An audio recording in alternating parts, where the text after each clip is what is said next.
Hello, welcome to Lemon Series, where we talk anything and everything entertainment. I'm, of course, Lemon himself, Zeke Lemon, and this is my review for Monday Night Raw. But before we get into that, let's get the house clean out of the way. Shari, I'm to leave a like. Comment below, let me know your thoughts on Monday Night Raw, and of course, hit that subscribe button as it helps me grow into my YouTube career. I will greatly appreciate it. Now, all that out of the way, let's get into the review, shall we? So, holy crap! Am I right? This was like a boost of adrenaline just hit Monday night. I mean, every segment, it was just pure adrenaline, just going, not really giving you much to breathe. I don't know if there was any filler on this episode of Raw, besides maybe the New Day segment, which it kind of sucks that, you know, you talk about your tag team champions and you're calling them filler. But hey, it just is what it is. Raw just doesn't have tag teams. Like, if there is to be a draft this year, which I could take it or leave it if there is one, to be honest with you, because I think the draft means more if you do every other year as opposed to every year. And, you know, as we head to SummerSlam, I think if you don't do it by then, you just don't do it at that point. But, you know, if there were to be a draft, that is what Raw really needs. It just needs tag teams. I think we need to move the Motor City Machine Guns over to there. I think we need to draft Rey Fenix to Monday night so we can get Penta and Rey Fenix together.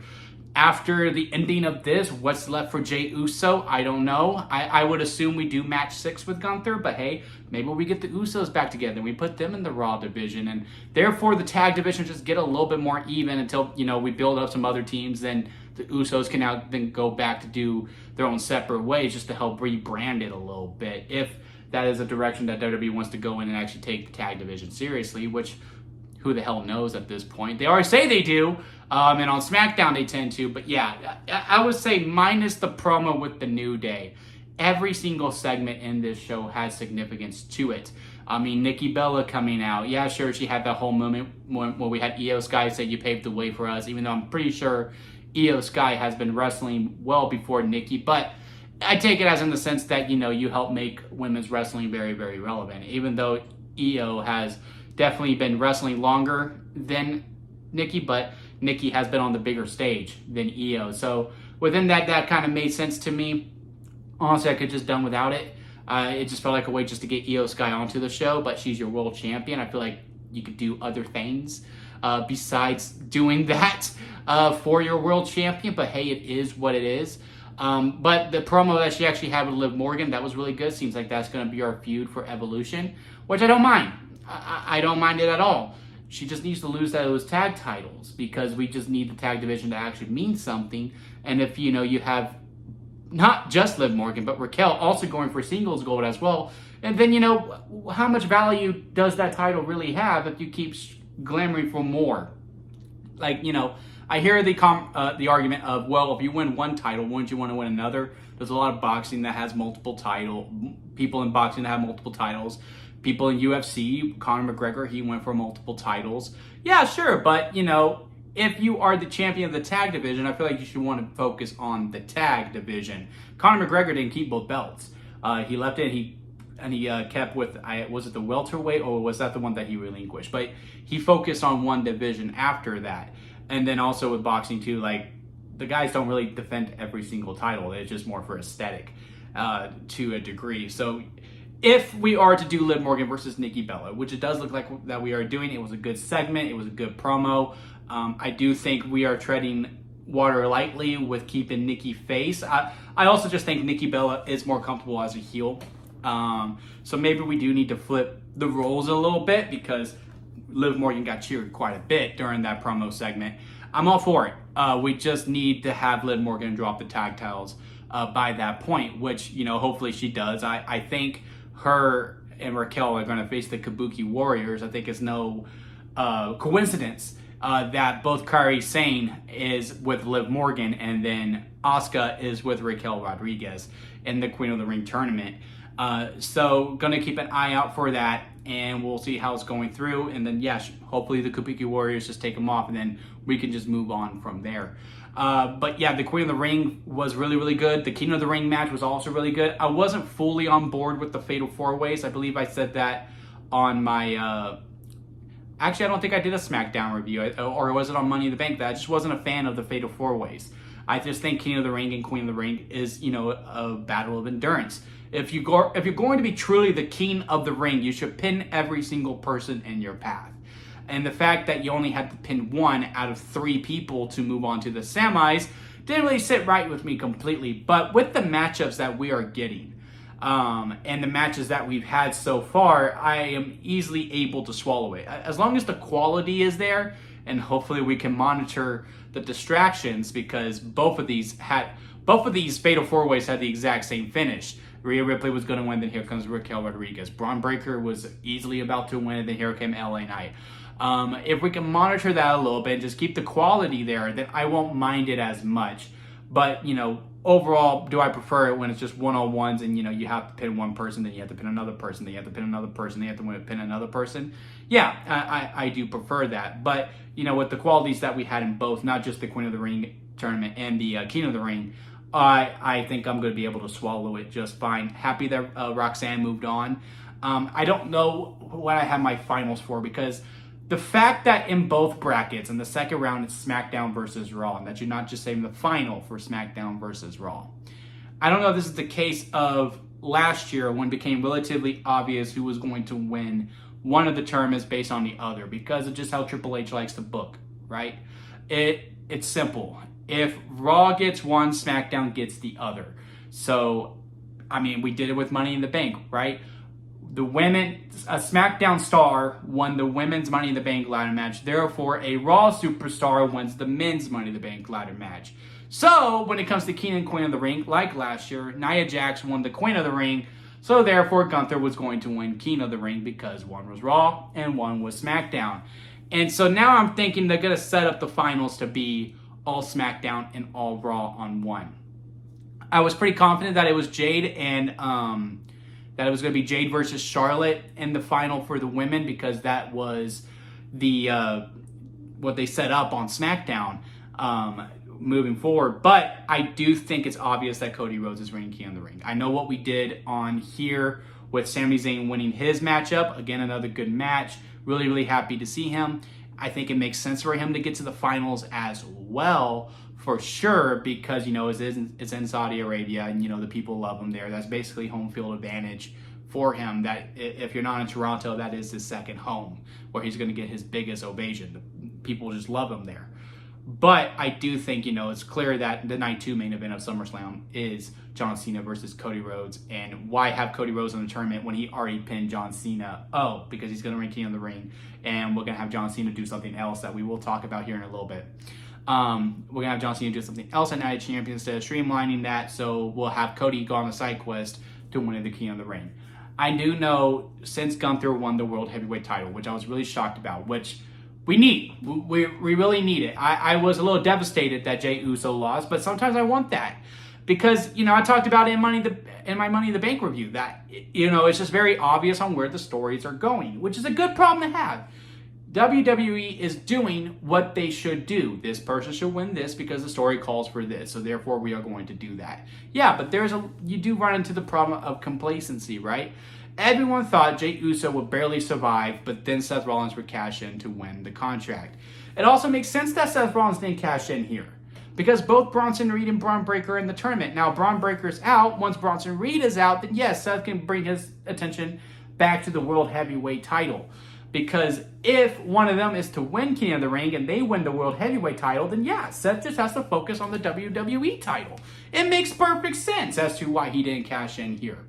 And then the fact that they kept doing the whole storyline of, again, we thought this was for Seth, going, hey, Jey Uso's really hurt. Jey Uso's really hurt. Jey Uso's really hurt. Gunther's going to target this. Gunther's going to target this. And then Gunther just won, which also makes a lot of sense too. Oh, just bravo all around. That, it was so obvious that we still didn't expect it. It still feels like a monkey in the wrench. It just feels fresh. It just feels like a fresh coat of paint. Just went on to this, even though we are going to someone that already had a title. Now, I do think that Gunther we need to see what Gunther can do without a belt. And I really hope he doesn't have a long reign here. SummerSlam probably is where he drops it, or hell, maybe even Night of Champions, because, back to the point that I was going on, that people want Sami Zayn to win, only for him to beat Gunther, finally win the world title, but before he can even touch it, Seth Rollins cashes in and steals the moment away from Sami. I'm not against that whatsoever, But I also think if we're going to do the Daniel Bryan storyline, let's go full Daniel Bryan storyline and have babyface versus babyface, Jey Uso versus Sami Zayn.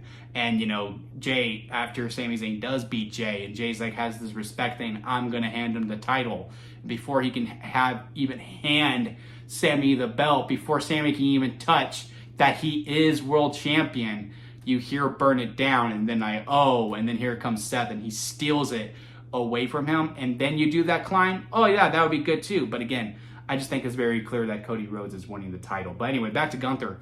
I do think we do need to see what Gunther can do without the belt. I am happy with what we did. Again, I am all for more, shock and more surprises, even though, again, they made it very clear, because once you have the power of hindsight, you're like, oh yeah, they made it very clear and telegraph on why there wasn't going to be a cash-in tonight, why Gunther was going to win the title. But again, Gunther has always had the belt. He's always been a champion. I believe he's like 80% of his career he has held a title. Very cool stat to have. But until you can find an identity without gold, I just don't think you're truly a superstar. Granted, every wrestler wants that, like if you lose the belt, you want to win again. In the NFL, you win the Super Bowl, it's like, okay, now I want to see what kind of player I am when I'm not trying to win the Super Bowl. No, the goal is to always win the Super Bowl. But in WWE, it's a little bit different. So, yes, let's do this other reign. Hopefully he gets a couple feuds with some actual main eventers. CM Punk is preoccupied right now. Drew McIntyre's on hiatus. Damian Priest is on SmackDown. So on and so forth. But, do this run properly. It doesn't need to be long. And then, let's see what Gunther's identity is without a title. But yeah, Sami Zayn going through would be good, but I do think it's going to be a all SmackDown finals for the King, where it be Randy Orton versus Cody Rhodes, because I do think they're going to beef up Night of Champions, especially with the main event that we got confirmed with. And then, of course, the Queen of the Ring will probably be Roxanne Perez versus Stephanie Vacquier, or Vacquet, as Nikki Bella said. That was very funny. I'm not going to give her too much criticism on that, but that was very, very funny when it happened. R-Truth coming out to talk too. Ron Killings, I should say, apologies, talking about how this is the real me. The truth has set me free. Cut his hair off. That's the truth. Nothing but the truth. It was a really good promo. One of the best promos of the year. Really happy to see him back. Really happy to see where he's going to go, especially now that he's going to have a much more serious character with it. I love when the crowd did the what. He said, "I wish you would." I was like, oh, damn. He's gonna get scary. It's gonna be really, really fun to see with that. We already talked about Gunther versus Jey. Love the shock value of it. Again, just need to find his identity. I would assume we do match 6 at Saudi, and I think we have to add a stipulation at this point. They can't just go mano a mano again. Now, I'm not necessarily saying no holds barred. Maybe just make it clear it's a submissions match. This feud has really come around to that sleeper hold. Gunther has tapped. Jey Uso has not, because that is the rebuttal that Jey Uso can say. You tapped out. I did not. I just fell asleep. So I think we either do a submission match or we do a last man standing match at Night of Champions, draw a line under it, and have these two go their separate ways after that. And if Jey Uso wins it back, cool, because again, if Sami Zayn is to be in the world title picture, which again, I don't see it happening, I would much rather have Jey versus Sami. But if I don't get Cody as King of the Ring, then yes, I want Sami to win it. And then at that case, then I do get my Queen of the Ring final of Charlotte versus Jade. So really, really interested to see that. But yeah, starting off the show with John Cena and CM Punk talking. I posted it on my Instagram at Lemon Studios 11. Make sure you follow me there. I said, this means something to me. And I know a lot of people are upset that CM Punk is now going to Saudi Arabia. Look, I'm not the right person to talk about it. Honestly, I don't fully remember it. I know he made a joke about it with The Miz, going about blood money and all that. I really never heard him say he refuses to go to Saudi Arabia. So I'm not really sure where that narrative came in, especially on a live when he goes, I don't mind going to Saudi Arabia. Would he prefer to go? Probably not. But hey, if you're going to have a match with John Cena, and apparently Saudi Arabia pays really, really big money, then, why wouldn't he go? So, and also, honestly, I just don't care. I really don't care. I know this John Cena heel run is about to end at SummerSlam. Maybe before SummerSlam, he does turn good, because during the whole promo battle with Punk going, look, before I passed out at Elimination Chamber, you said I'm sorry. So you know what you're doing is wrong. And then after every match, the guilt that comes over John Cena, it's very clear that this heel run is not for long, especially with the final match being in Boston. He has to be a babyface by that point, because if he's heel, he's going to get cheered, and no matter who you have him face against, it's just going to get booed out of the building. So he has to be babyface by that point. So if you're going to do this match, you need to do it where the roles are reversed. I don't mind that it was fast forwarded. I don't mind that it's in Saudi Arabia. I'm just happy that I'm getting it, because like I said, this means something to me, and that promo battle meant a lot to me. And I'm hoping we get to see a lot more of it. John Cena only has 19 dates left. I want him to mix it up with the CM Punk. Hopefully he does get to mix it up with an AJ Styles. And then after that, then, have some new people in there for sure. But, man, I was just really happy. And I was really, really happy to see it. I'm so excited to see it. Again, I don't care that it's in Saudi Arabia. I don't. And I don't really care if this makes CM Punk hypocritical. I'm just going to be transparent with y'all. I don't care about that. Do I wish that it would be in an event where it's a little bit louder? Because no disrespect to my Saudi fans, because I do have some here on the channel. I have no ill to y'all liking wrestling. I just need y'all to make some more noise, man. Y'all are quiet during the shows. Just be a little bit louder. Sometimes y'all bring it. I don't know if y'all venue, since it's concrete, I believe, right?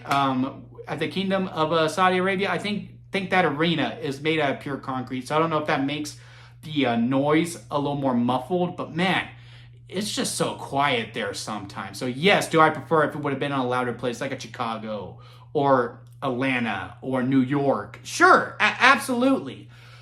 But, again, I'd rather just have it than not have it at all, especially with the roles reversed. So, yeah, 5 stars on this episode of Raw. Best episode of the year, easily. It does feel like the motivation is back. That feeling is there. We'll see if SmackDown can keep it up. It's just a great time. It is a really, really good time here when it comes to being a WWE fan. But let me know what y'all think about it down in the comment section. Leave a like if you made it this far within a review. I do greatly appreciate it. And again, hit that subscribe button, as I am trying to grow into my YouTube career. And until next time, guys, I'll see you here at Lemon Studios.